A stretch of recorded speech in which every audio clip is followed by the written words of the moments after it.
안녕하세요. 오늘도 빛보다 빠르게 주식시장의 뉴스를 전달해드리겠습니다. 먼저 4월 증시부터 알아보겠습니다. 국내 증시는 4월 29일 종가 기준으로 11% 상승했는데요. 코로나19에 대비해서 글로벌 중앙은행과 정부가 매우 확장적인 금융정책과 재정정책들을 연달아 내놓고 있기 때문입니다. 참 잘했어요. 덕분에 신용 위험은 줄었고 그래서 위험 자산에 대한 요구 수익률은 낮아졌습니다. 업종별로는 건강관리, 소프트웨어, IT 업종이 시장 대비 강세를 보이고 있는데요. 그동안 낙폭이 컸던 업종들도 반등하는 모습들을 보였습니다. 하지만 기업이익 전망치는 올라올 생각을 안 하네. 2020년과 2021년 연간 기업 순이익 전망치는 최근 4주간 각각 마이너스 8.9%, 마이너스 4.3% 하향 조정되었는데요. 업종별로는 에너지, 자동차, 반도체, 은행 업종의 이익이 매우 큰 폭으로 하향 조정되었습니다. 그렇다면 코로나19 이후 글로벌 경제와 업종별 전망은 어떻게 될까요?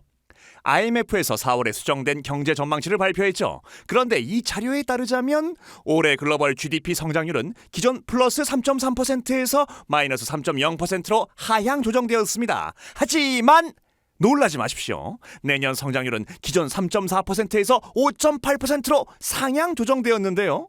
괜찮아요? 많이 놀라셨죠? 그 이유가 뭔고 하니 최근 글로벌 경기 둔화는 코로나19에 대응하기 위한 인위적 락다운 때문이었는데요. 코로나19가 통제된다면 보복적 소비 등을 통해 꽤나 가파른 성장을 보일 수도 있는 것입니다.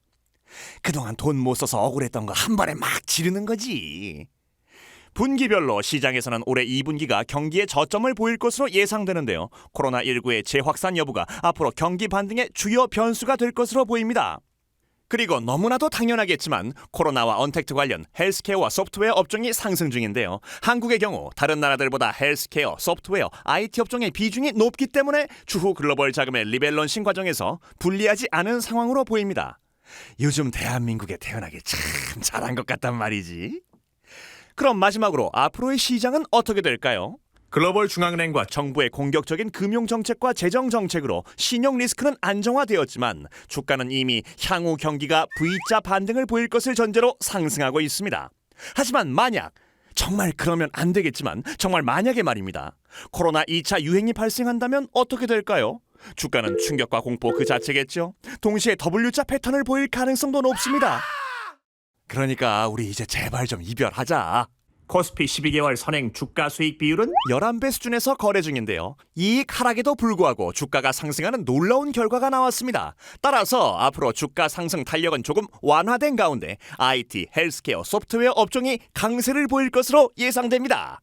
자, 그럼 좋아요와 구독 눌러주시고 다음 달에는 코로나 빼고 만나요.